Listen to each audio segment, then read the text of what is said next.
Coolio! Welcome to the first episode of Characters in Chronicles, sort of. I am the host, TMS, and this is my guest, Dan. Hello. Today we'll be discussing our favorite Star Wars characters from across the main Star Wars movies, but first I could talk about the podcast as a whole. I already did an introductory episode about the podcast with my sister, but I felt the presentation left a lot to be desired. So I decided to enlist it, and now we call it episode 0. I'll link in the description of this episode though, so you can look there for more information if you want it. Yeah. Thankfully, I don't have to explain much about the podcast itself here, because this episode is pretty emblematic of the usual idea. Most often, the main topic will be about characters, fictional or real, over a long length of time. The main goal of the podcast is to share different perspectives on stories and characters. A different guest is brought on each episode to further encourage discussion by showing more than one opinion.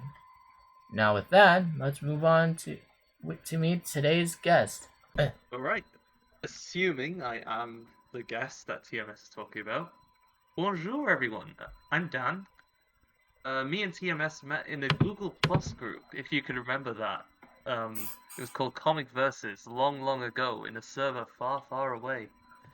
And I'm a screenwriter. I work on a lot of indie short films, currently a few in post. I have features in the pipeline, but we are not here to talk about any of my stuff. We're here to talk about Star Wars.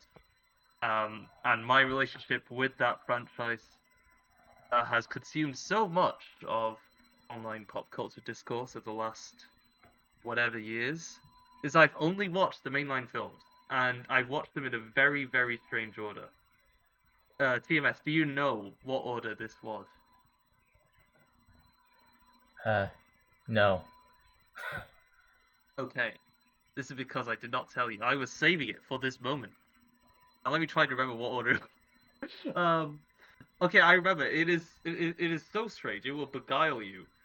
I watched episode 2, episode 1, episode 3, episode 6, episode 7 when it came out in theaters, episode 4, and then episode 8, episode 5, and then episode 9. I don't think you could get a worse order to watch the Star Wars films. But, yeah. That's informed my view of the franchise, although it must be said that I knew all the major plot points of the previous films going into them, because how could you not? It's Star Wars. Yeah, I'm trying to imagine you just watch the 6th movie first before 4 and 5. It's just like, how do you even care about the characters? I mean, like, I was young, man, like, lightsabers. I think that was the one with Boba Fett, wasn't it? Yeah, you had Boba Fett, you had Leia in a bikini, you had Jabba the Hutt, it was fun. Alright.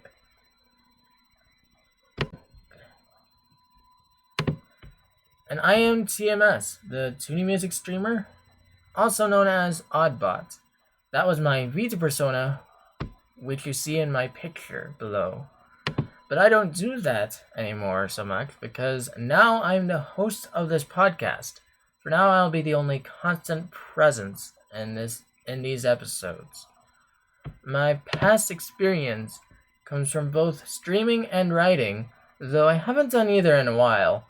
I hope to return streaming at some point soon. I've just been focusing on this podcast for now, and so that's been taking up all my focus. But I did study to be a writer, so I could probably get back into that eventually as well. But yeah, today we're talking about Star Wars, and for me, I got into Star Wars through watching the Clone Wars on Cartoon Network, which means that I had a little bit of a better view of the prequels, and I have a little bit of a bias. Or I did have a little bit of a bias. That will come up later.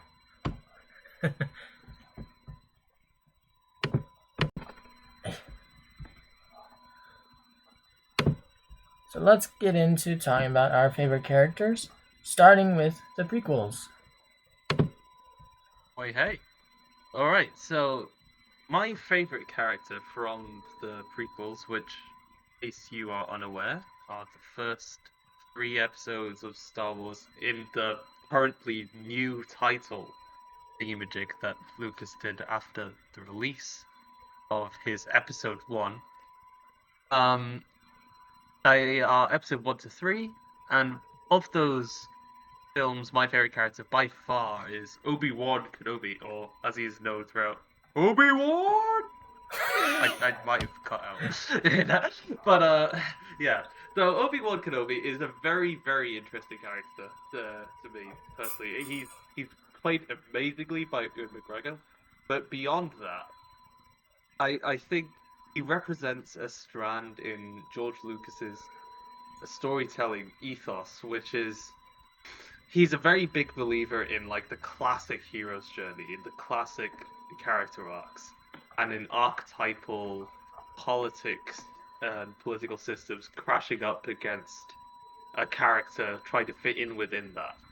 And the main crux of the thematic conflicts in the prequels, especially episodes 2 and 3, is like Obi-Wan's dogmatic holding on to the Jedi's principles, crashing against Anakin's slow betrayed feeling about the Jedi and his slow descent to the dark side of the Force.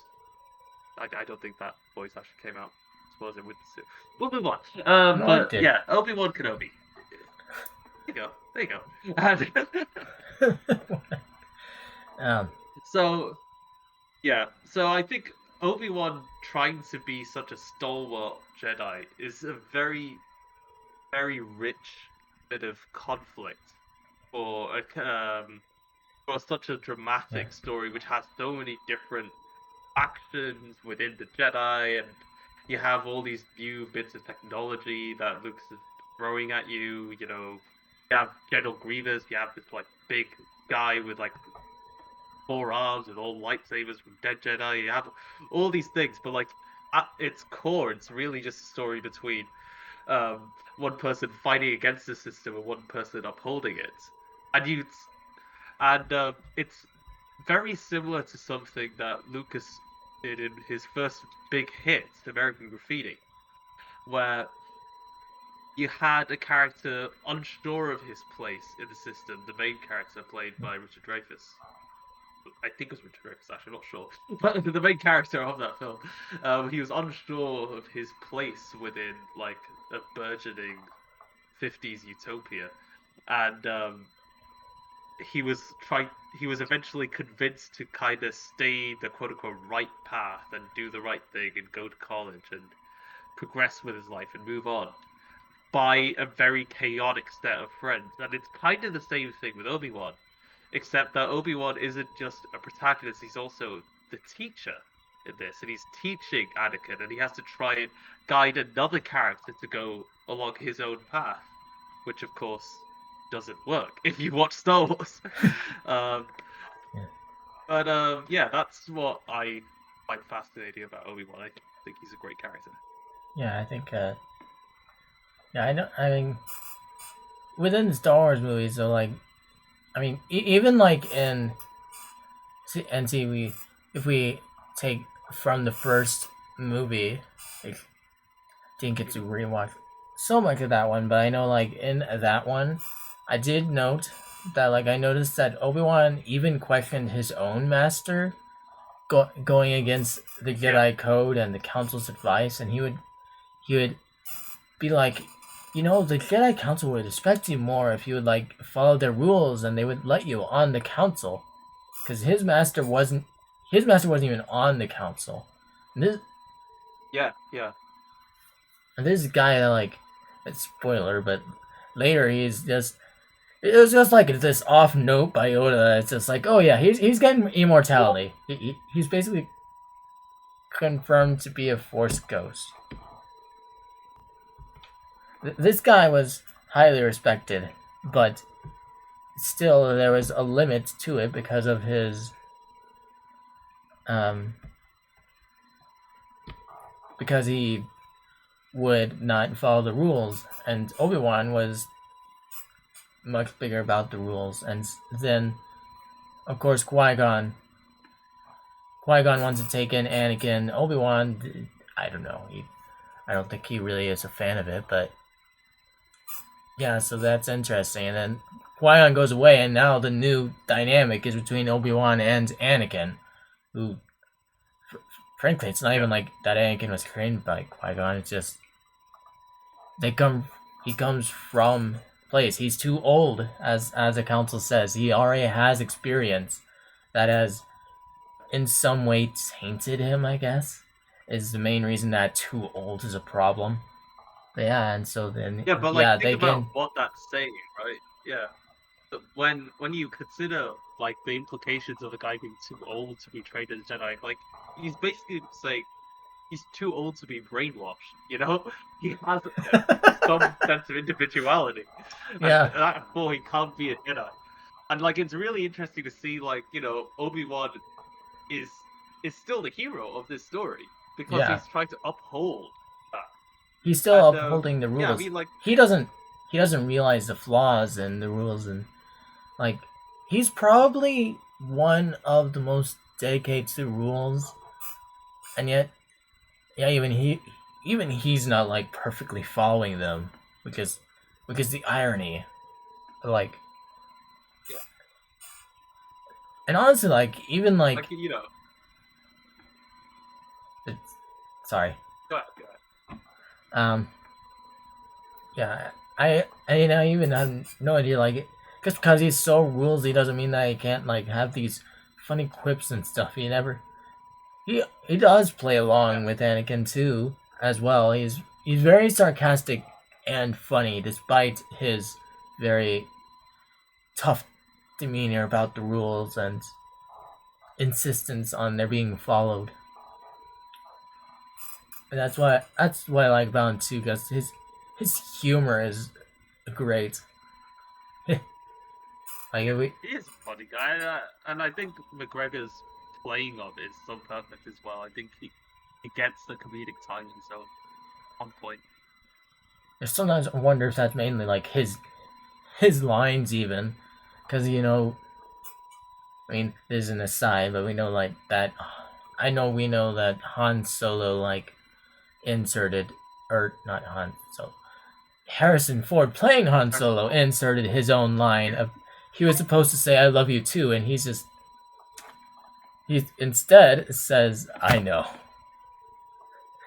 and so that's like an infamous thing that he inserted in there. So that is Obi-Wan Kenobi.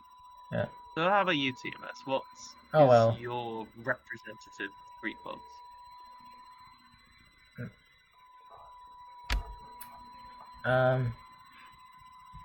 So my character is Anakin Skywalker.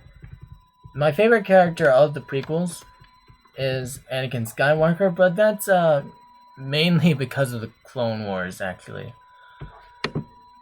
Anakin is always reckless and full of himself, but I think he's a bit more than that in the movies. It's a little bit beyond that.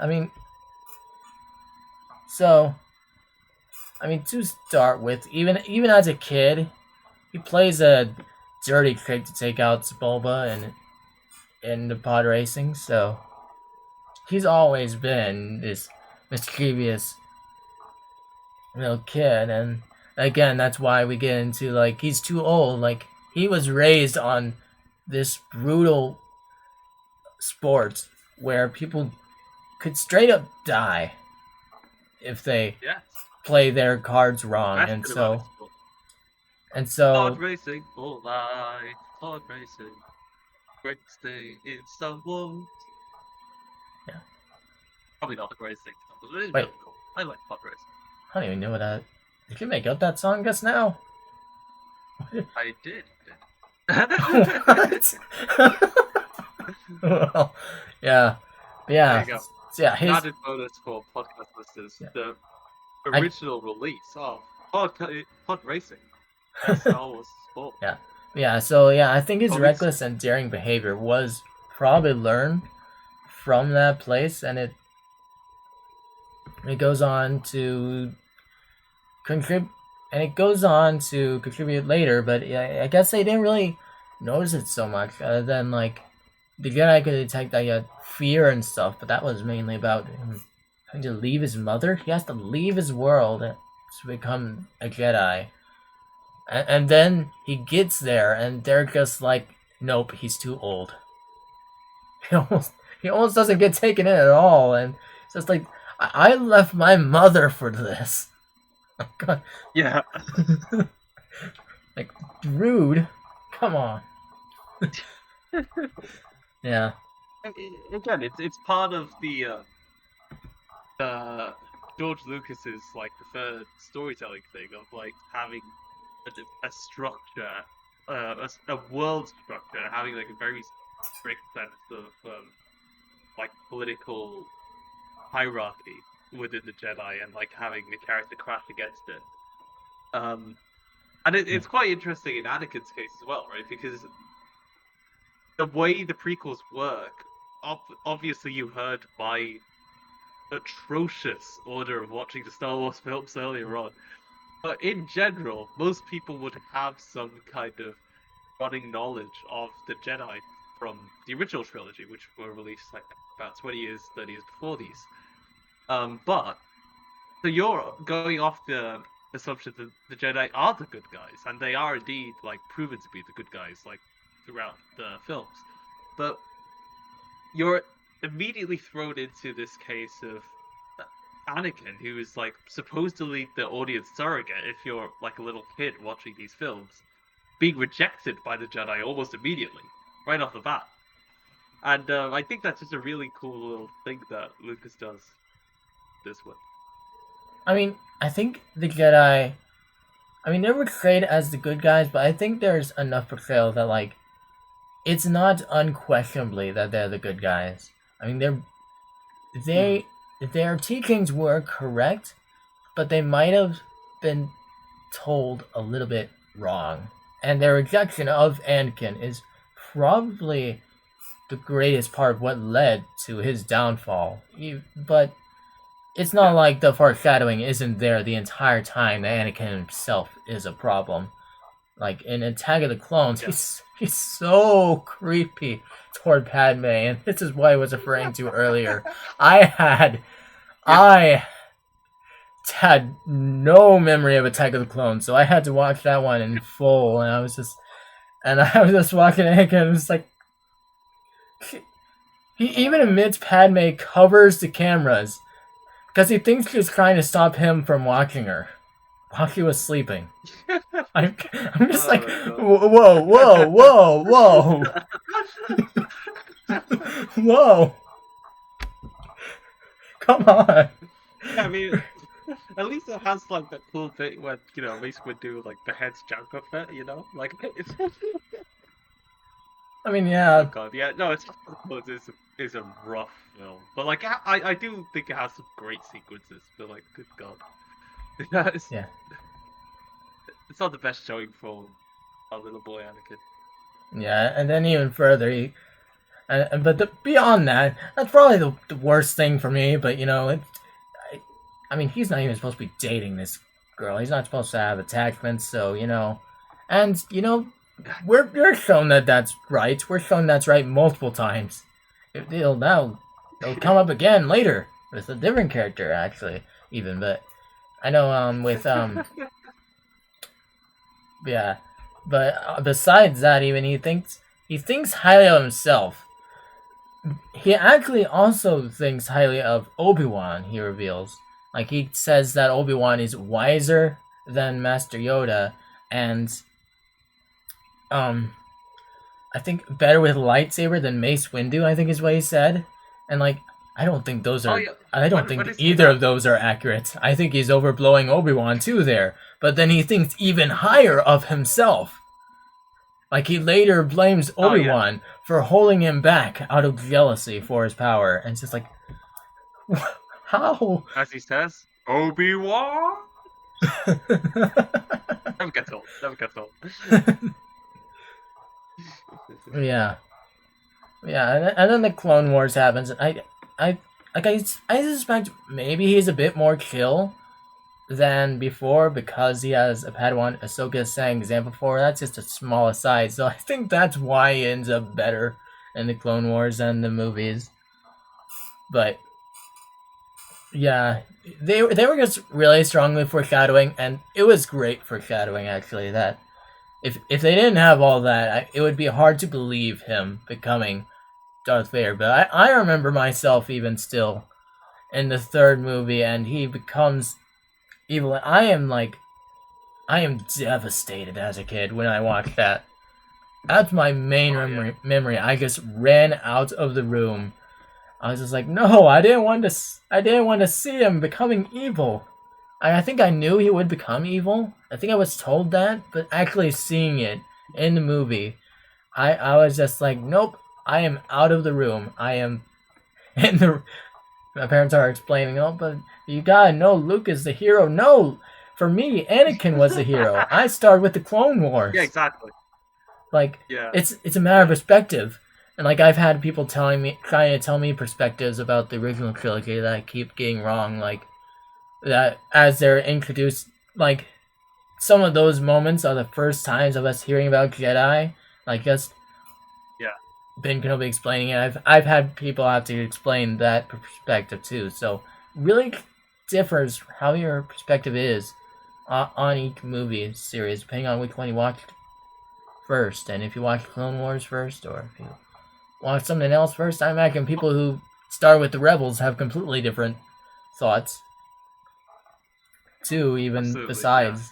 Or if they start with the sequels, oh gosh.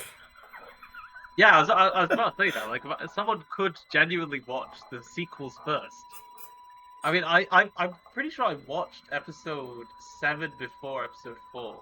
I think And like I'm curious like how that would pan out, but we might talk more about that. So yeah, like later, but yeah, something I noted oh, about the third movie, by the way, his turn over to the dark side, they do make a point multiple times to show Anakin in that same movie earlier on insisting to save Obi-Wan multiple times, and they show him hesitating to kill Dooku, which I thought that was interesting. Like yeah, they did all this foreshadowing that he's evil, but they're also showing that he's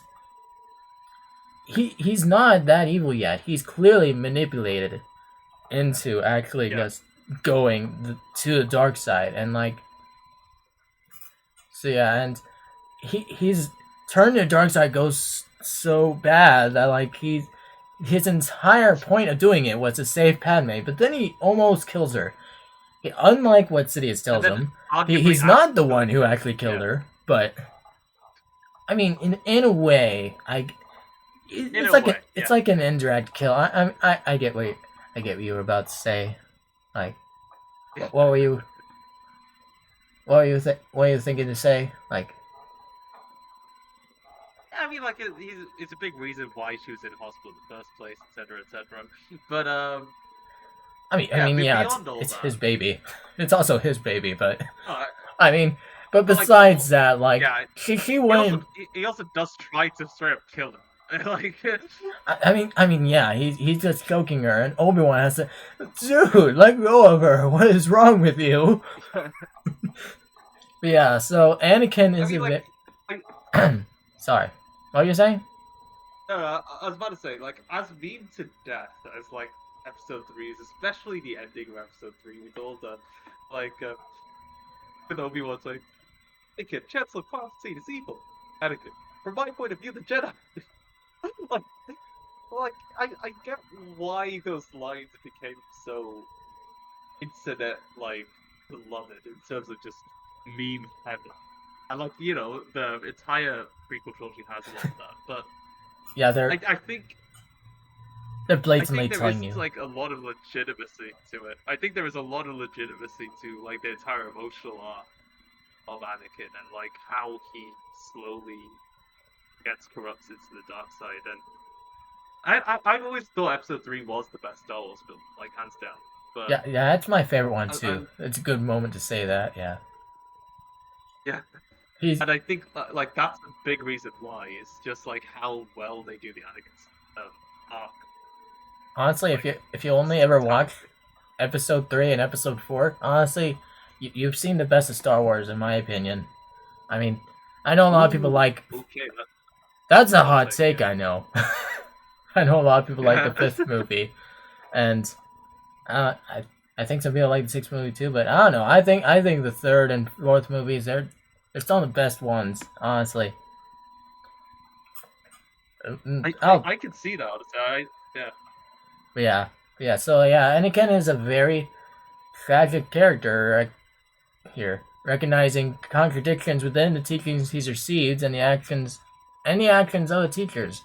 But he's also manipulated into abandoning, abandoning them altogether. Wow. Wait, hey, we got that. But yeah, no, I completely agree with that. Yeah, Yeah, he's that's it. probably the So, strongest character arc in all of Star Wars, which kind of makes the rest of this podcast a bit pointless, but we will go on anyway. Talk about the yep. rest of it. Nope, that's the end. Yes, yes, kidding. We don't have any more characters up. Nope, nope. There's the original trilogy. Okay. Well, I guess we could go into the original trilogy now. Then. So my pick for the original trilogy is a character we've already seen, kind of. At the end in Episode 3, we saw Birth of Darth Vader. He does not talk like this.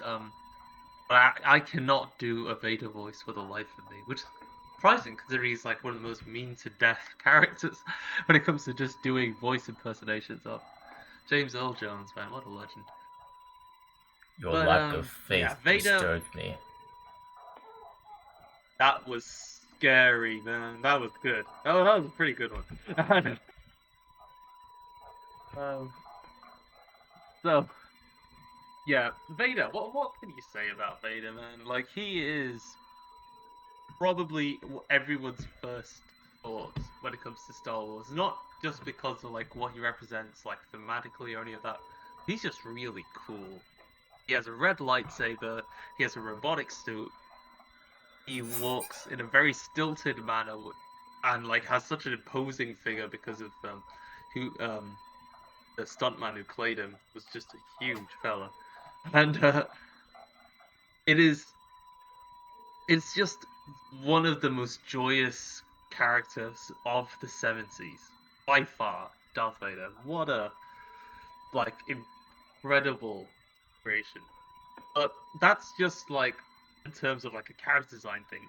Story wise, in terms of like how his character, it's weird one because obviously he was originated when the original trilogy happened, so like in 77 onwards. But there's so much depth given to him by the prequels, by having you see this journey that Anakin goes on to comes to the dark side, to become Darth Vader. And it is I think Lucas does a great job in the sense that you really can't separate the two of them. Anakin does become Darth Vader, and like there is so much depth given to episode 6 especially when you realize like that these two people are the same. But a lot of people And do it's like. A lot of people do like separating them, though. I know, like they like to say that Darth Vader is a different personality, and like even in the original trilogy, they tend to say that a lot. I know, like Luke is just like, then my father truly is dead, and stuff like that. And so, and like that's their excuse for, and really it's like I think also Darth Vader's importance changed and also things about him changed. I'm not sure Darth was originally a title, because I know like Ben Kenobi just calls Yeah, him Darth at one point, and it's this is just, true. and that never happens ever else that I saw. They're never called just Darth any other time, but in the fourth movie, which was actually the first in release order, yeah, Yeah. he's just called Darth once, and also he's created like a like he's inferior even to this General Tarkin guy in the Death Star. He just seems to take orders from this Yeah, guy.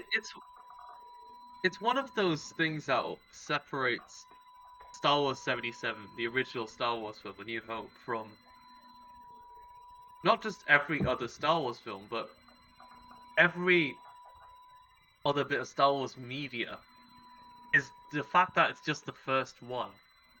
And George Lucas, for all of his aspirations, was making a huge gamble by just making this one film. There wasn't really. There were probably ideas for a franchise. There might have even been ideas for a prequel series, but I think it there was absolutely just were. one movie. Like there's no way And there weren't yeah, ideas. The build up that Ben Kenobi says is just so phenomenal. I think that was part of why I like A New Hope so much. Coming from the perspective of like the Clone Wars and the prequels, and then I'm watching like A New Hope fresh, and I'm hearing Ben Kenobi describe these things, and yeah, there's some things that I noticed that just like, okay, that doesn't really match. There's some things that I know are retcon later, like that there's two different people, like that the father and the apprentice are separate, but it's honestly like so convincing. It's hard to believe that they really ever were separate, that there ever really was an idea of there being a separate father character and an apprentice character.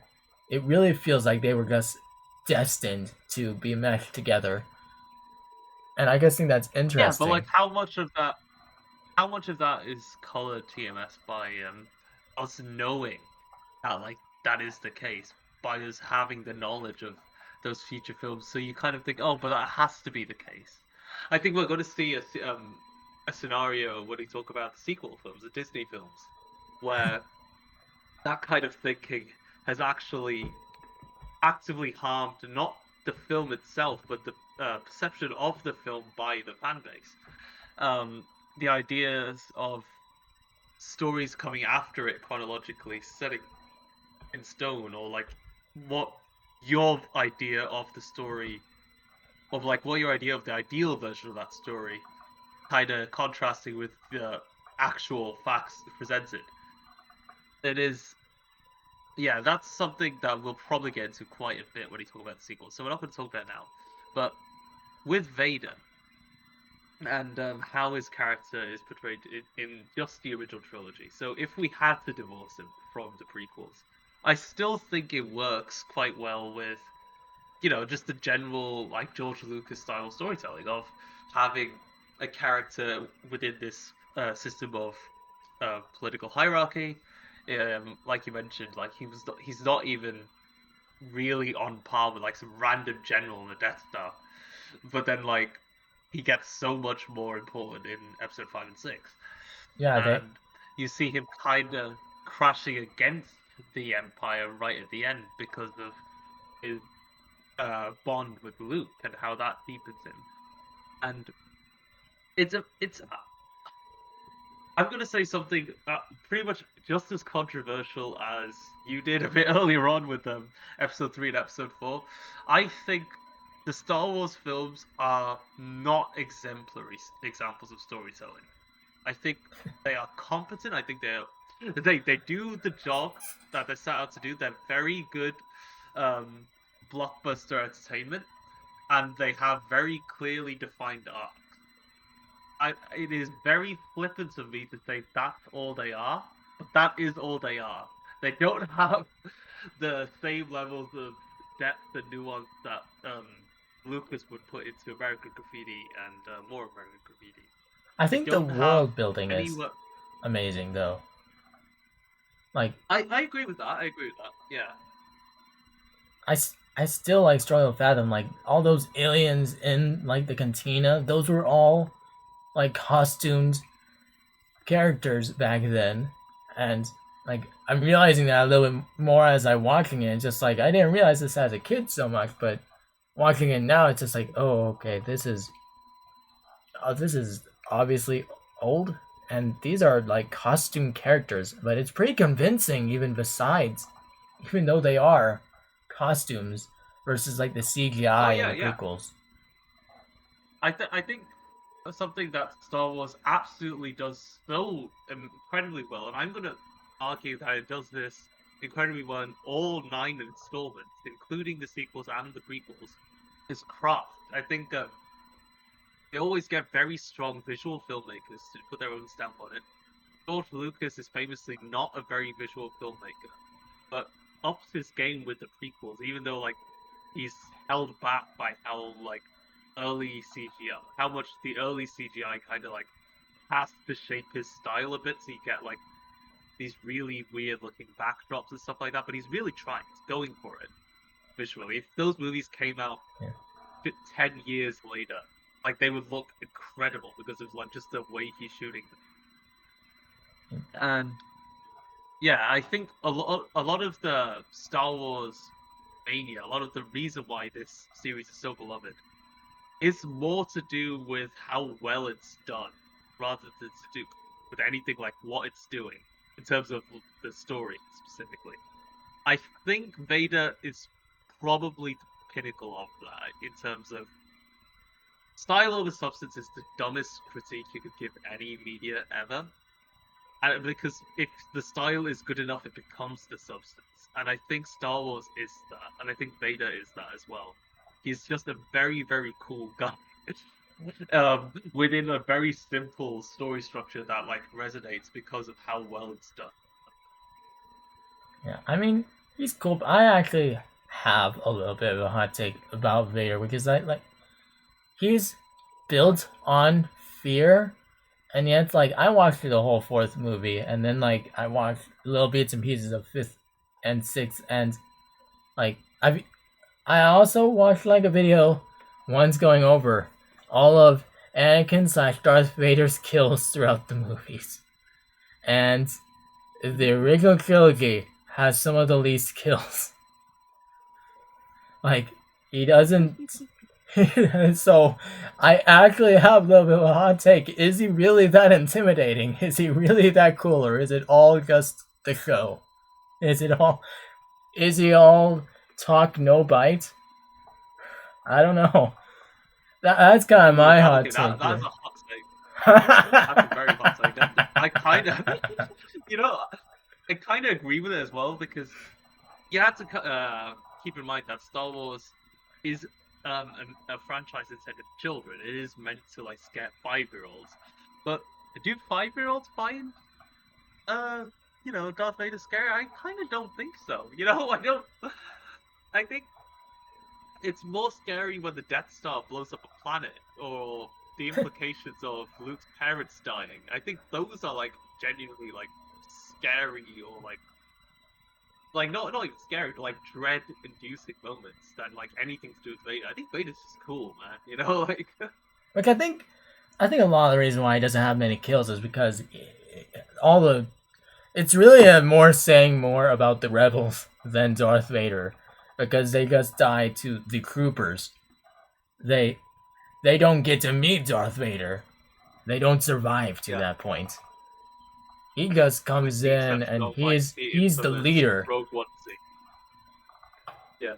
He only deals with the big threats, and we don't really see too many of those. We see Luke, but he's not. For the most part, he's not really interested in attacking Darth Vader. Yeah, he's too busy making out with the system, but okay.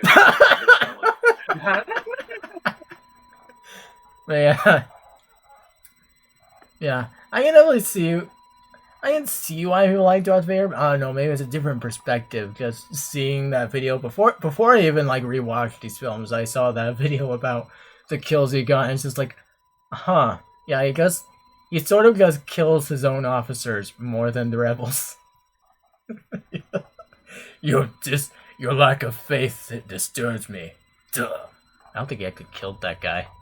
I don't think he killed. He didn't even kill that guy. Yeah. Oh, it's just like the stories of him, and you just know that he's gotta be worse than these troopers and stuff. And you see him killing his own men, so you know he has powers that are threatening, and that's in the fourth movie. That's most of the powers we see. Obi-Wan, well, Ben Kenobi at that point does some little force pushes and stuff and mind tricks.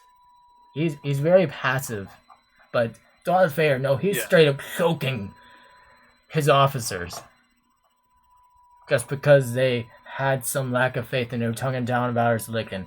Okay, but to be fair, people would do that. And anyways, never mind. Right. Let's not get into that.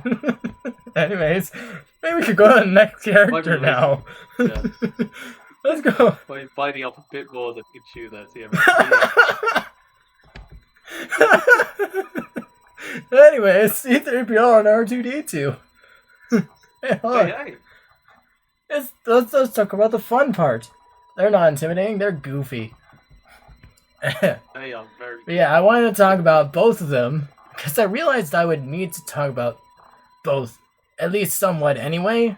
Yeah, their banter is really what sold A New Hope for me. That's why I really liked A New Hope. That's why I think it's the best ones. I think C-3PO and R2-D2 are at their best when they're together, and they bring so much to the movie. Like, you forget how great they are when they're the focus, but then you see them together, and it's great. Like, R2-D2 is the actual likable character moving the plot for most people, but we wouldn't understand him without C-3PO. He would just be a bunch of beeps and boops, which, are adorable, but you can't understand any of them. Somehow Luke learns how to in the fifth movie, I don't know, off screen, something or other. I guess had to, because they wanted to separate the two for the fifth movie, but yeah. And then C-3PO often follows R2 around despite usually disagreeing with R2. And then the one time he goes off without R2 is this time where he's blaming R2 for getting him and other people in trouble. He's just in the desert. This is R2's fault. He made me go this path, and it's just like, no, R2 really wanted you to go with him, actually. I specifically remember R2 is just like, you really, it looks back and it's just like, you're really gonna go that way? Okay. Yeah. I even noted, like, there's one time where I'm going a little bit off the movies, but, like, their relationship even started with banter. R2 making fun of 3PO's lack of plating in the Phantom Menace. Oh, your wiring is showing. And again, we only get to know this because of C-3PO. Just like, what do you mean my wiring is showing? Oh my! Yeah. It's another one where, like, the performance makes up so much of it, right? It's just... Yeah, and the performance was great from the actors too. And I think I saw that, like, they're even, like, they're in suits. They're straight up in suits here. Like, there's a guy in a suit walking as C-3PO. That's not an animatronic. That's just an actual guy in this metal playing suit. And I guess that's why he's so stiff, is because it's not like an animatronic with moving parts. And it's not CGI, of course, because nothing is at this point yet, I don't think. I don't know. I guess the lightsabers and stuff are. Because weird, by the way. I often notice that this screen stopped when a lightsaber came out. That's a complete aside, but... I mean, like, it's the limitations of time, right? What else can they do? Talking about special effects, like, it's like jarring as I'm watching. It just always, the frame stops when the lightsaber comes out. Yeah. Yeah. I actually kind of like the droids, though. How they are portrayed. Although R2 can't have his jet boosters. They don't even appear in the original trilogy. I don't know, I guess they broke or something?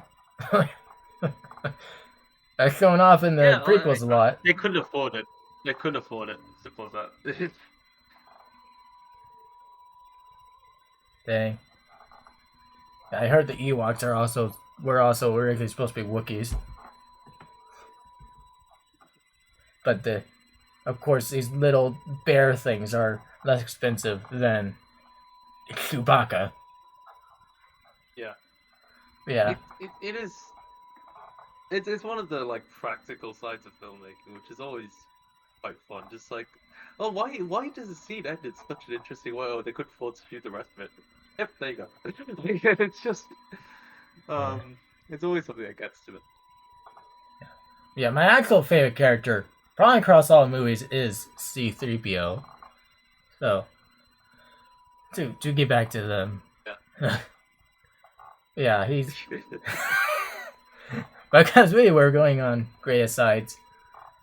But yeah, no, I agree with you. Yeah, as he said, he's great for cyborg-human relations. But beyond that, he provides data and he serves as a translator. But other than that, he's most often just following others around, just being humorously useless, including R2-D2.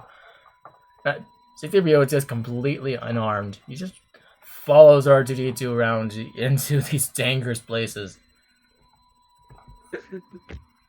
It's just a great character dynamic. It comes from the Hidden Fortress, which is obviously it's a Hidden Fortress of Gold. The name escapes me, but it's the Kurosawa film that like directly inspired Lucas to do Star Wars in the way he did. It opens with two characters very much like the counterpart of R2-D2 and C-3PO, just talking around along a road and just like talking about the plot. So yeah, and yeah, I do know that when C-3PO shows that he's useful, he really is useful. Like he's really appreciated when he is useful, but in every other moment, he's just humorously useless, and he doesn't believe in himself. He doesn't believe in anything really. It's just like, we're doomed. We're doomed. But he's really willing to brag about himself too, and all that. He complains. He's my favorite character, but he's the least likable character of the original trilogy, I think. He just is. And this is why it's better when they're together, because then they can both shine us. Because C-3PO serves as the only way to understand R2-D2 in that case. But then once you separate them, well, I guess Luke can understand R2-D2 now, because we don't have C-3PO here. He can't ride on the X-Wing. He doesn't fit. It's too big. Yeah, in Empire Strikes Back, C-3PO ends up being only a burden. He falls apart, and Chewbacca has to put them together, and then C-3PO hardly seems appreciative of that fact. Like, Chewbacca even tries to put them together. It's like, you put me the wrong way! I'm looking backwards, you woolly mammoth. I don't know what he said. I don't even remember what he said. Unfortunately, I do not have the movie on command to just like correct you. But yeah, I don't know. yeah. But yeah, and then the Ewoks work with him because he's gold, so that's something, I guess. I don't know. Most of the time, he's just the bait, or he's just the comedic relief, and I just really appreciate it. But R2-D2 is the preferred character. I think he's a pretty... R2-D2, in comparison, of course, is a common favorite Star Wars character. He's literally like the most important character of A New Hope. Like, of the movie, he ends up being the most important character for quite a long while. And then later we'd see someone else take that role in the sequels, but, you know... Yeah. But yeah, and but he also ends up being comedic relief too, pretty more so. Yeah, like his fight with Yoda and The Empire Strikes Back. Oh, Yeah, mine. That's trying to take something I from mean, like, R2D2. actually mentioning that, like, it is the original trilogy, like, make an entire honorable mentions list of the original trilogy for like fun characters like that. I think, Yeah, like, I mean they're all I great just characters. Like some, they might yeah. you might be able to, like I did with Darth Vader. You might question like how much this character actually is, but Oh, I agree. I agree. based on Yeah, what we're like, shown. But but the characters in themselves terms are of strong. memorability, yeah, like in terms of just like having a character with a very defined traits within a film, I think I think the original trilogy does that better than all the other ones. It Yeah, does. I even wanted to like bring up like I could bring up like Han Solo or Leia too, and I would be just fine Yeah. talking about them too. They're all interesting characters. I mean, really, for much of the movies, they're more interesting than even Anakin. I think. Where I mean, Oh yeah. I guess he's interesting. I guess he is interesting. I guess I'll give him that. Well, Likeable. I think I don't know. I think Anakin absolutely has to take the card for most interesting Star Wars character. I don't think like that's questionable. whether that mean whether that means best Star Wars characters, that bit's up for debate. For That bit's better or definitely for for debate. worse, he's the most interesting character.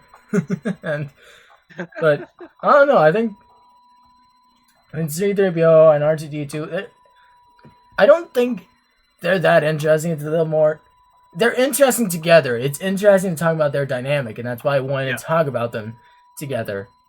Like, I agree with that. Yeah. like, oh, and also there is worth mentioning, like R2D2. I think he has like unique beeping and all that for like fears, sadness, intrigue, greeting, laughter, and I really like that touch too. It's not just he's not just beeping and pooping randomly. Yeah, yeah. Yeah, it's all And very I cute. think that's something they carried over. They carried that over for to BB as well. BB like in the They sequels. they Like carried over a lot he of has so things many. for a lot of characters in the sequels. Okay, okay, okay. I mean, I guess that's like the perfect. Maybe especially BB-8, but yeah. Yeah, I think that's the perfect time to segue into the sequels. Yeah. Sure. Let's go into the sequels. Okay, so my pick for the sequels is a character who really only appears in one film, which is um some would argue is indicative of the character writing in the sequels, and I vehemently disagree. I think the sequels are far too maligned. I think they're perfectly fine. I think they're about the same average quality as most of the mainline Star Wars films. Ooh. But yeah, a bit of a hot take. I know, but yeah, my favorite character is Luke Skywalker, specifically in the sequels, because, and this is again a hot take. I think what Rian Johnson does, specifically in Episode 8 with Skywalker, is a lot more interesting than anything that was being done with him in the original trilogy. Yeah. Because Yeah. so like, The most yeah, character. do you have anything like you would have thrown in? Oh yeah, I was gonna say like the most character growth he has in like the real trilogy, and I like was rewatching them and like he Yeah. doesn't believe himself, and later I guess he just sort of has momentary anger spikes, and I don't know, he just grows from there, and also he doesn't want to kiss his sister anymore. Oh, yeah, that's huge, isn't it? That's a big point of character Yeah. development. So, like, okay, maybe I have to rethink this title.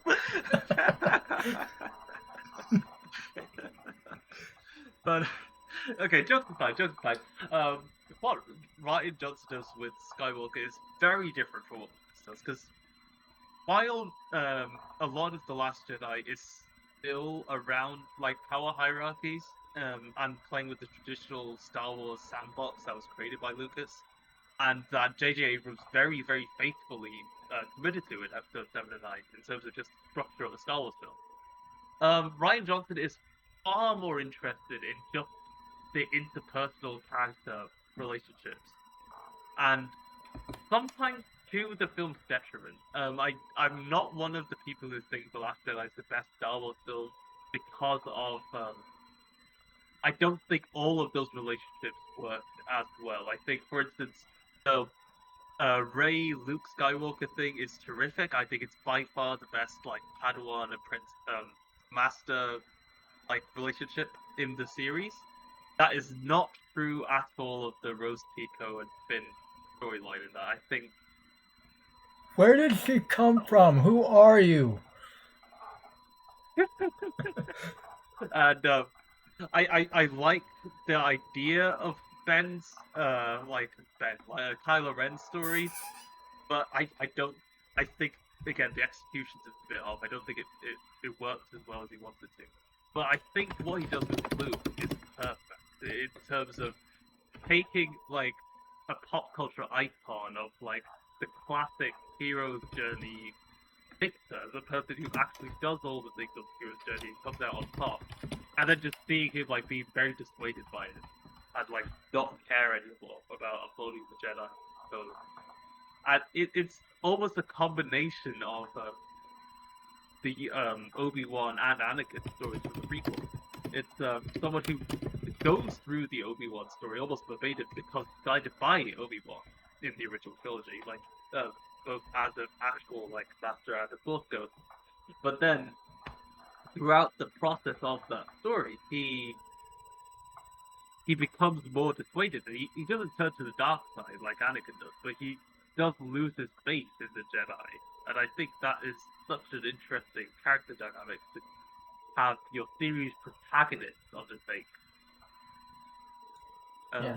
So yeah, He Luke goes. Skywalker, not my favorite character overall in terms of the actual picture in Star Wars, and in fact maybe like I do say in the sequels because I like how he's used in Episode 7 and 9 as well, but most of my plaudits are specifically for what Ryan Johnson does in Episode 8. So, Yeah. I do know, like, oh, what was I gonna say? I'm starting to slip my mind. that's alright. That's alright.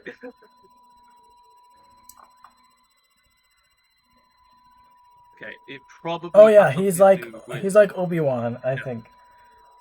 He goes through like the same thing that Obi-Wan did in the prequels, except it's Yeah. interesting that like Obi-Wan doesn't want to do it, but he does end up buying his own apprentice. But like this apprentice that he trained up and then turned evil, like, and he couldn't. Yeah. He and both felt responsible to some extent for their apprentice turning evil, but Luke like took it very to heart, and it's like he was more traumatized, and maybe it's because he actually saw like the destruction. He was part of it. He was part of his apprentice's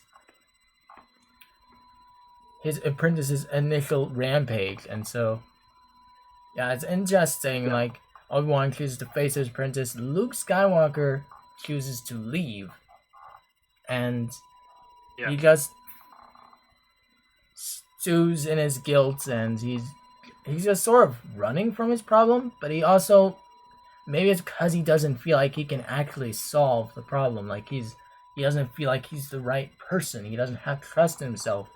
He's lost belief in himself again, which he was taught like in the 5th movie to have belief in himself and the Force. Yeah. And I think it's just a terrific usage of the character. I think it's so interesting to take the nice, almost naive hero's journey protagonist and turn him into something so acidic and openly dismissive of the Force, only for it to rediscover Force and to rediscover the Jedi and his place within that hierarchy. It's such an interesting story.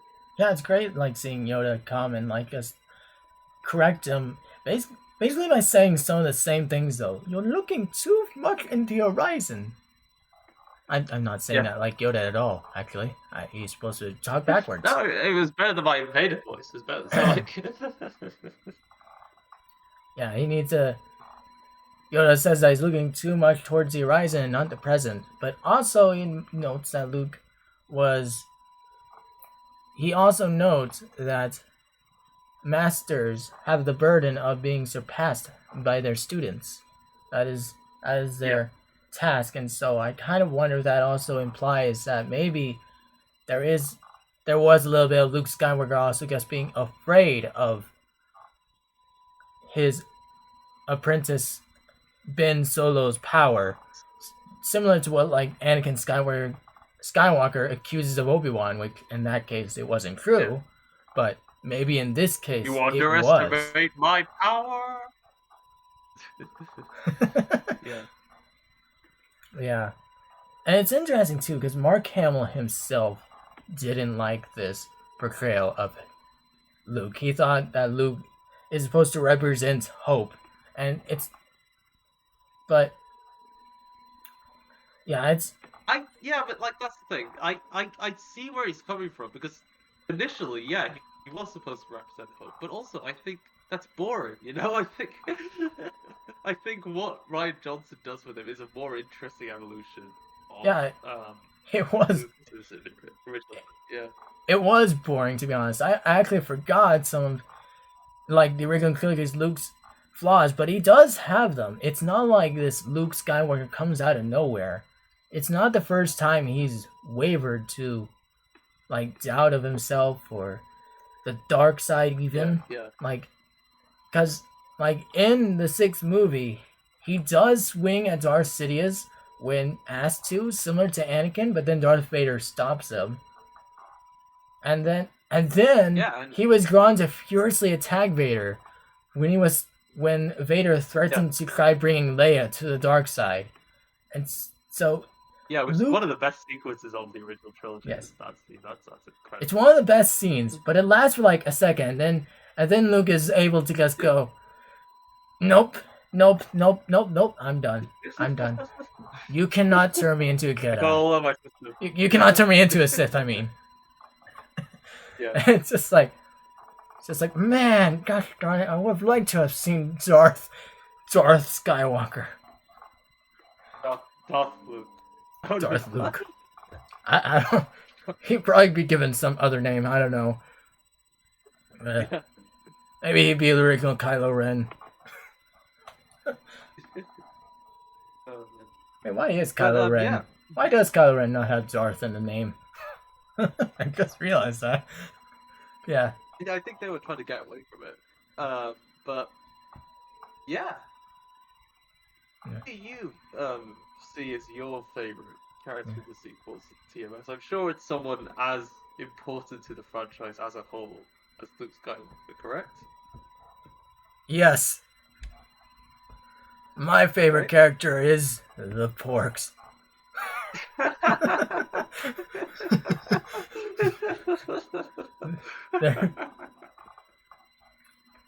They're cute. Listen, they're cute creatures who represent the last Jedi's coming nature. They aren't really significant to the story at all, unless you're looking at Chewbacca, because they're very annoying to Chewbacca, and it's the funniest part of the movie. And I honestly, when he started cooking them that is so funny. I think, with some people, even myself, it felt like the comedic nature didn't really belong in The Last Jedi, but I think there was good in it. It just felt out of place is all, but it in a vacuum, I still like the comedy, and so yeah, my favorite character of the prequels, of the sequels, kind of is the Porgs. But there's not much to say about them, so maybe I could actually talk about a different character. So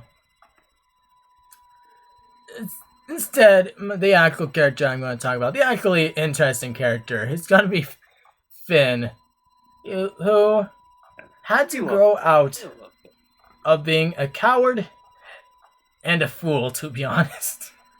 He's either running or he's picking fights he cannot win.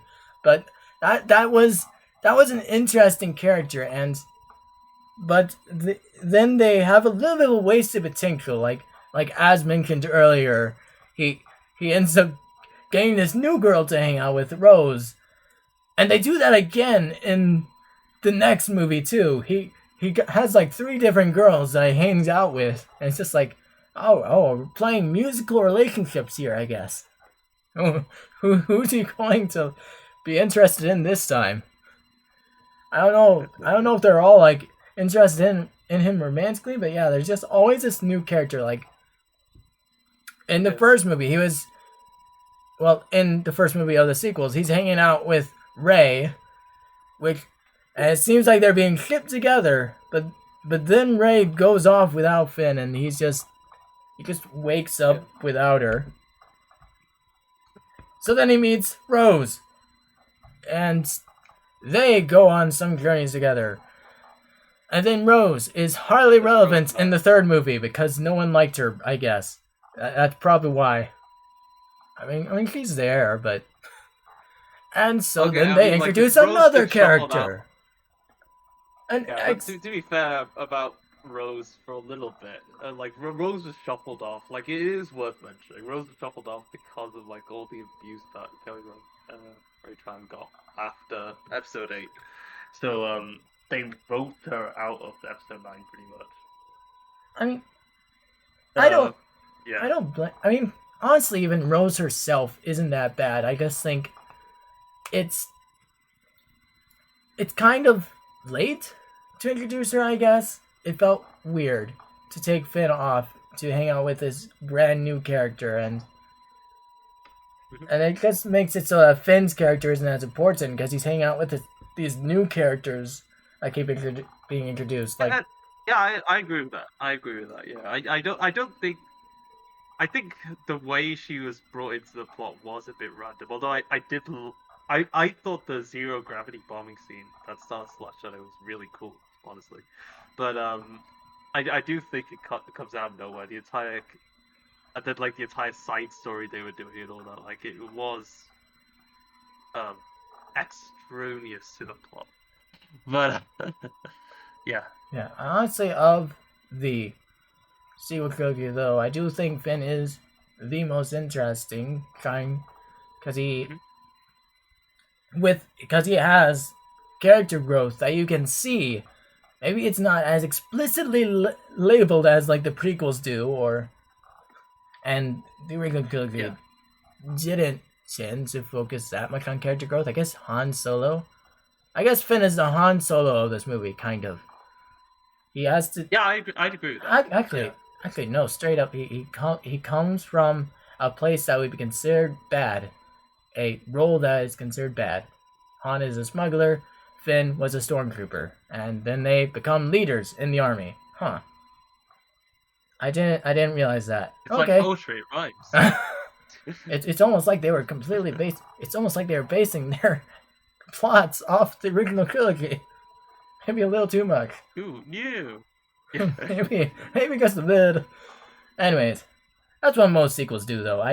It's kind of hard to bash them for that because that's what most sequels do. You know, I guess do the story again, but they do it differently, and I don't know. It's not like that's unusual.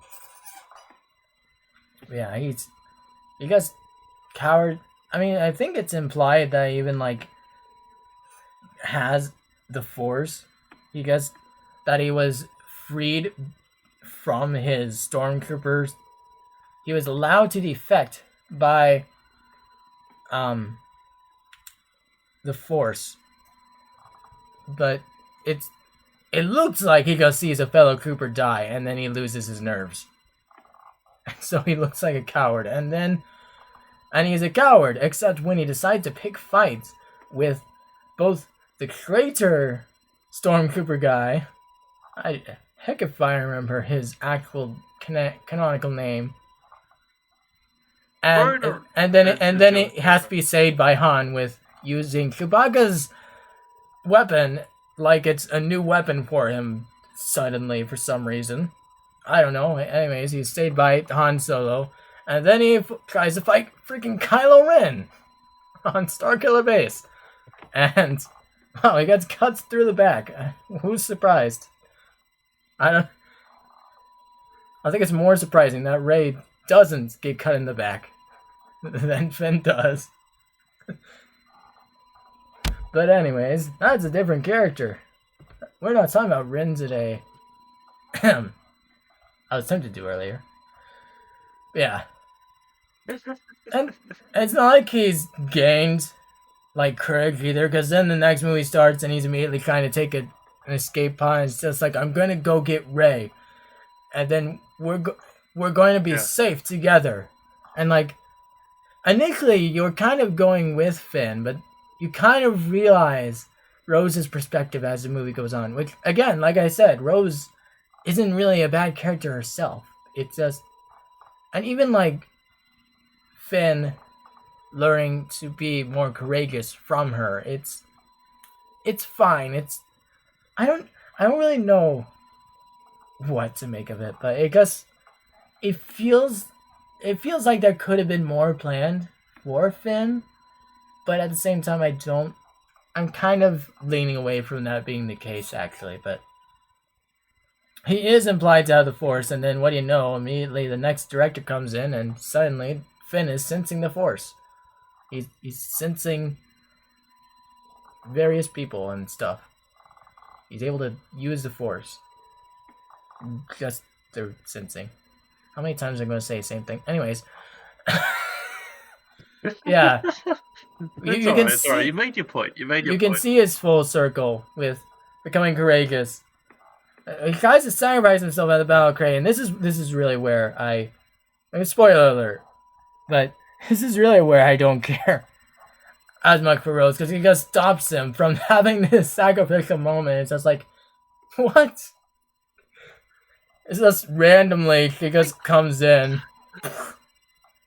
I kind of get it. Like, I see what they're going for with that. It's like, okay, it's really hard to talk about this without spoiling a much more recent film, but I'm going to, because, you should see I already did. Godzilla Minus One. No, Oh. It's not related to Star Wars. Have you watched Godzilla Minus One? No. Okay, you know what? Out of respect to you, TMS. Because, like I changed my mind mid-sentence because you should watch Godzilla Minus One. It is very good. But, yeah, no. I see what they're going for. But, okay, without spoiling it, Godzilla Minus One does it better. Like, yeah. I do kind of like the idea of the scene more than its execution. Yeah, I mean, he's like, we gotta protect the ones we love. You've met this guy in this movie, and you've only known him for this movie. But okay. And anyways. And yeah, then he has the Force. He's a lot less relevant in the next movie. But yeah, he's able to sense Rey's death, and he's promoted to a general by Poe, and he's straight up leading an assault on the commanding Star Destroyer. So he grew a lot from the cowardly stormtrooper. And so yeah, that's why I think he's probably most interesting and maybe my favorite character of the sequels, out of the ones that actually have character and aren't just a silly little creature. Yeah. So yeah. Closing thoughts. That's a Mostly thoughts. Yeah. This is a loaded topic, isn't it? So, is it closing thoughts on Star Wars? Um, watch American Graffiti. uh, yeah. I've not I mean, done that. I didn't even know that existed before honestly, I was talking to Dan about this podcast. Actually, I didn't even know that was a thing. That's how big Star Wars oh, grew. yeah. I mean, yeah, exactly. So a big thing about Star Wars is that Lucas did a, a sci-fi film before called THX 1138, which is a very oppressive sci-fi like um dystopian story starring Robert Duvall, and it flopped badly because it's sad. Like it, I recommend anyone who hasn't seen that film to just watch the short on YouTube, because the short film is superb and it has like some amazing filmmaking flourishes that you're just shocked at, like, why did this guy do any of that Star Wars? It looks so much different to what Star Wars does in terms of just the way it's filmed. And so Francis Ford Coppola, the of Godfather fame, kind of like was pulling all of this up by himself, and was like, he was a big friend of George Lucas's, and he's like, all right, I gave you one chance with THX 1138, you blew it. I'll give you another one, but please, for the love of God, make some money with this one. And George Lucas was like, all right, don't mind if I do, and he made American Graffiti, which was like a smash hit, and that gave him the credibility to do something like Star Wars at a major studio like Fox. And yeah, without American Graffiti, you will not have Star Wars. Yeah, that's pretty great. Uh, Any so closing thoughts about yeah, Star Wars characters?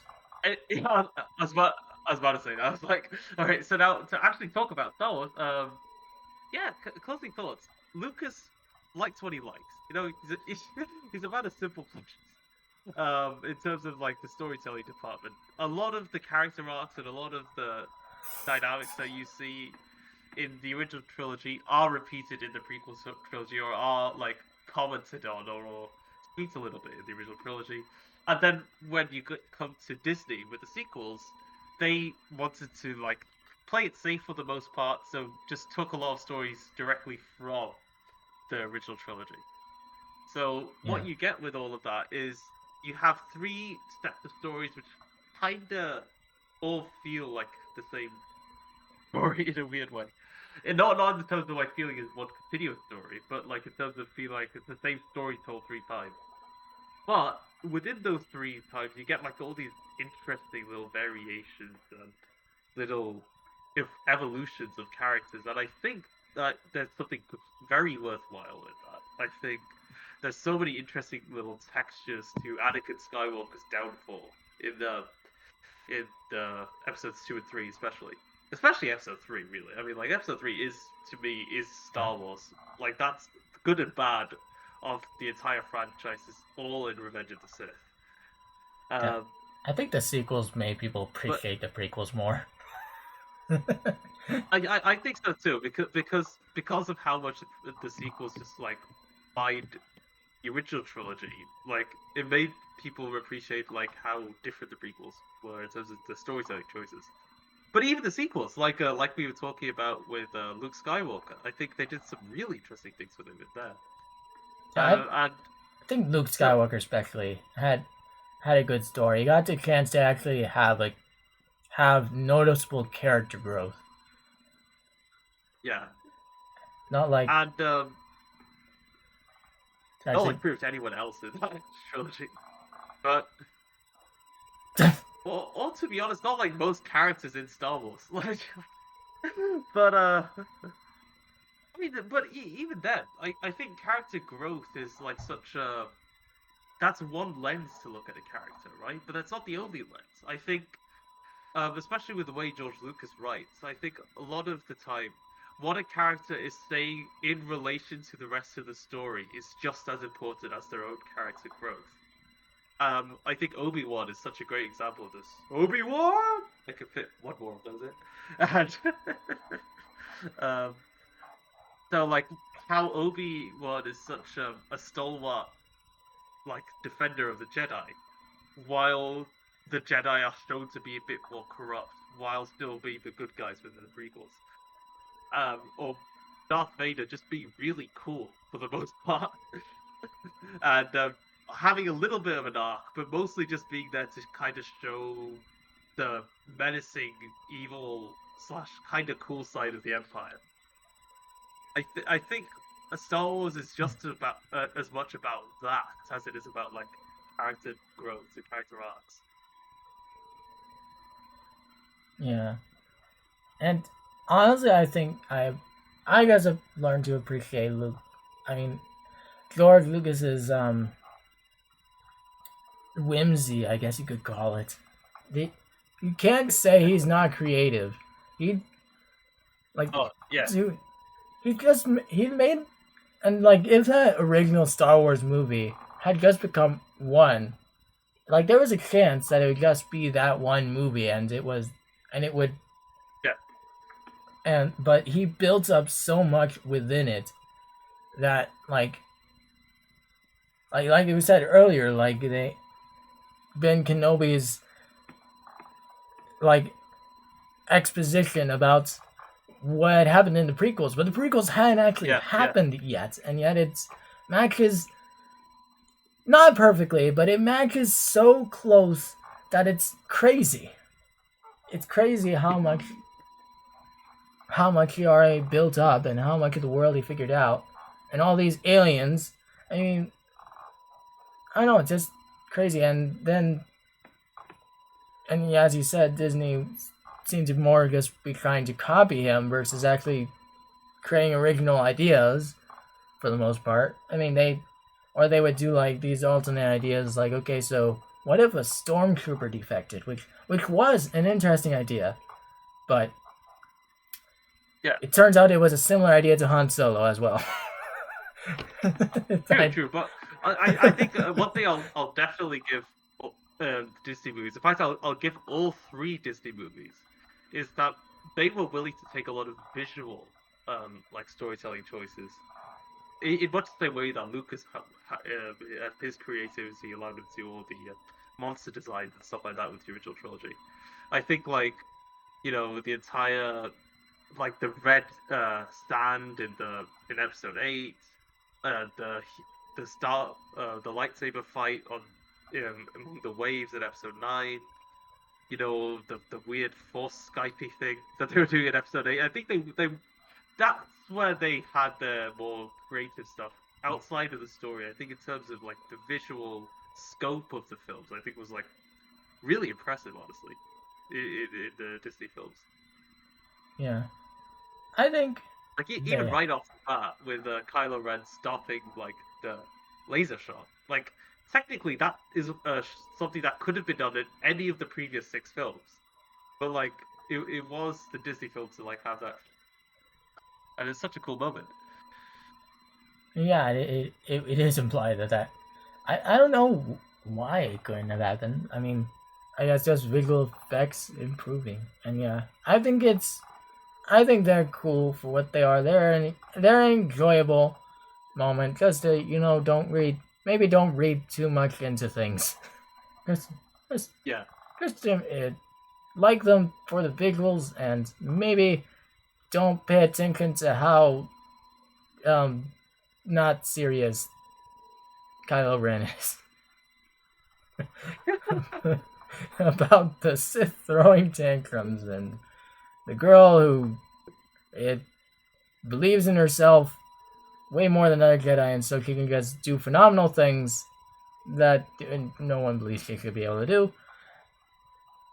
And the Stormtrooper is a coward turned courageous thing. I don't know. He's actually cool. I don't know. Pay no mind to the annoyances, and just look at the porks. As you might as well. Anyways, yeah, I think that's all. I think we've exhausted. I think we've exhausted the Star Wars. I think we've exhausted Star Wars. Yeah. Yeah. As the a little bit. Episode 9 was apparently supposed to say. Come back next time where we discuss the Clone Wars. I'm just kidding. No.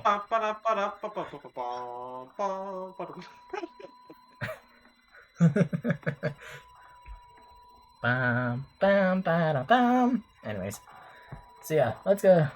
All right. Yeah. So before we actually do wrap up this podcast, is there anything that we would like to do? Is there anything that we would like to share with our captive audience? Well, we haven't.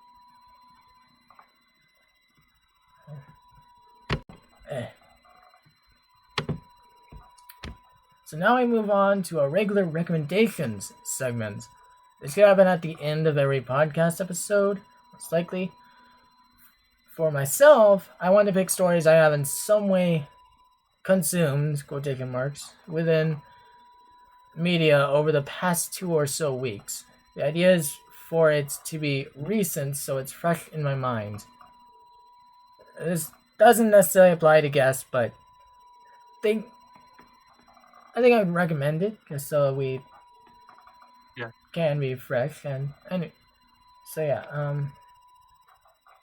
yeah, and by consume I mean like read or watch or any of those. It's just a general catch-all term. Eating the media. Yes, please do not eat these. We do not recommend eating these, but we do recommend. I think they're both watching. I think both of ours are things you watch. But anyways, this is true. So yeah, and we'll start with Dan's recommendation. All right. So All the President's Men is 1976 kind of crime drama, but really just as like a drama, boots on the ground drama film about Watergate scandal that eventually ended Nixon's presidency. More specifically, it's about the Washington Post attempt to uncover the Watergate scandal and figure out what the hell was going on around that time period. And something that is so distinctive about this film is just there's very little in the way of action or traditional suspense elements, but it's shot with such conviction. It has two incredible lead performances and some amazing supporting actors as well filling in. Has amazing dialogue. It's based on like a very engrossing true story, and it was a huge box office success when it came out. And the reason that I wanted to bring, so it's an incredible movie for a lot of reasons, and I think you do need some kind of passing knowledge of Richard Nixon's presidency and like the events that caused all that fallout to happen to truly get the story. The reason they could make a movie like this in 76 was because, Nixon resigned in 74, so all the audience members who would see this film would probably be somewhat aware historically about what was happening. It's like if someone made a movie today about COVID. It's kind of in the public consciousness. But beyond just being a very, very solidly put together film, I believe one of the reasons I wanted to bring this film to this specific podcast episode was notice the release date was 1976 and Star Wars was released in 1977. And almost overnight, after the release of Jaws, Star Wars, and Rocky in like a 3-year period, movies like All the President's Men pretty much stopped becoming big successes in cinema. They weren't pushed the same way they were pushed before Star Wars. They weren't pushed to mainstream blockbuster audiences. They became smaller films. And that trend pretty much almost, with a few exceptions, but like almost continued for 45 years at a downward kind of trajectory of like kind of making blockbuster family-oriented entertainment the norm for big crowd draws in Hollywood, which was kind of always the case in terms of certain genres. But it was Star Wars and the films like it that kind of hit that tipping point off. So, yeah, I'm not going as far as saying Star Wars killed a new generation of movies or anything like that, but it is very interesting to see like that shift in film history, and All the President's Men kind of marks like the end of that period of that Hollywood boom or whatever you'd like to call it, the new Hollywood era. And yeah, that is my recommendation. I was wondering why you're making that one of all things. I was wondering if you're going to like say that like something about Star Wars was based on this political scandal. I was wondering where you were going with that. I think there actually is some truth to that. Like Lucas did say like some parts of the Empire were based on Richard Nixon's administration and stuff like that.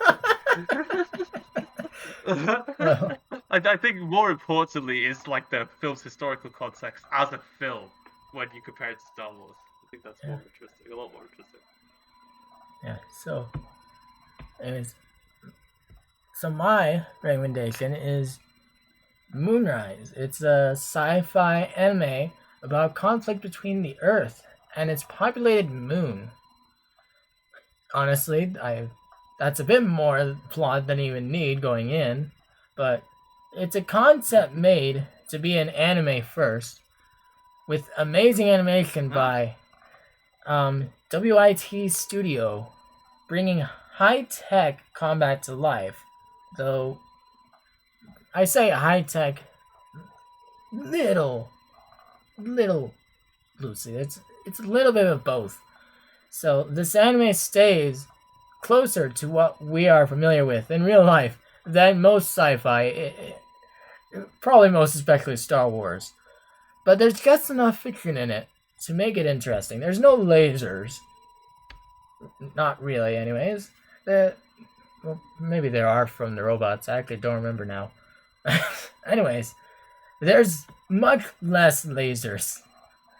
But the general weaponry that's used is actually modern weaponry, but it's created through something called engraving, which is also used to help the soldiers hop around with really cool visuals that could really be seen and not just described.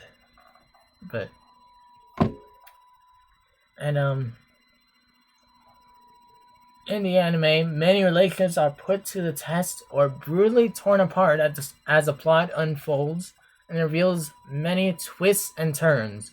But I feel I should let you experience all of those yourself. So, I'm keeping my lips shut about a lot of the plot, admittedly. But that's fair. This is. And this might be great. This is a better story with sci-fi elements than any of the Star Wars movies. Alright. So don't expect. I'm biting my tongue so hard to say that's not very hard to do. Don't expect a grand world building here, but everything else, this is probably better. You're probably doing a lot better here. So if you like Star Wars, I think you would definitely like Moonrise. So yeah, and so with that, I think we're done with recommendations. I don't think I have anything more to say. So